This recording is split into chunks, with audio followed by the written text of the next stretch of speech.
Hezbollah and Hamas, the two most prominent groups, although the Sadrists in Iraq also fall in that category, it's a mistake to only think of them in terms of their terrorist violence dimension. They're social political movements, probably the most rooted movements in their respective societies. Hamas, not a majority among Palestinians by any means, but very deeply rooted. It's been, it was born in the first Palestinian Intifada in the 1980s. It has deep loyalty. It has a charity organization, a social branch. It's not something you can defeat militarily either, and people need to understand that. There's so much misinformation about them. I mean, I speak to them, and my colleagues speak to them. Now, we may disagree with them, but they have their own rationality. That's the one thing to understand. These are not, none of them are crazies. They may do things that we consider to belong to a different realm of rationality, but within their own system, it's often very logical. If Hamas is not allowed to govern, if we squeeze them, and you may have good reason for doing that, but if you do that, we'll tell you what the reaction will be. Rockets. No doubt.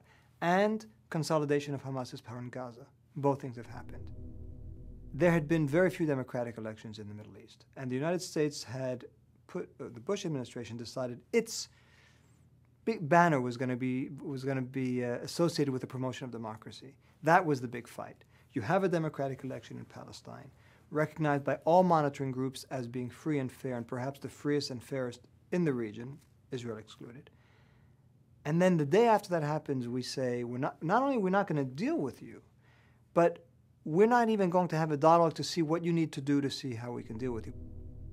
One of the big fallacies, I think, of policymakers is to think that if you weaken and divide the other side, you're in a better position to reach a deal. You want a strong Palestinian leadership. You want a strong partner and a legitimate one so that they can sell those concessions, those compromises to their people.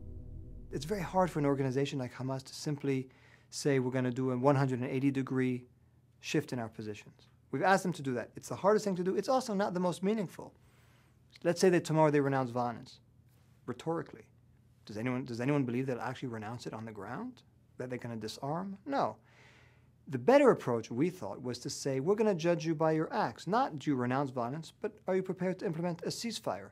Easier for them to do, much more meaningful, I would suggest, for Israel.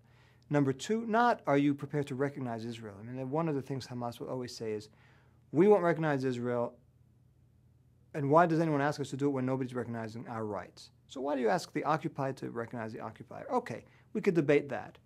But that's not what we should ask them. We should ask them, are you prepared to give President Abbas a real mandate to negotiate an agreement with Israel, and then put that agreement to a referendum, and if the Palestinian people accept it, you'll abide by it? Much easier for Hamas to do. In fact, they've already done it. Also much more meaningful.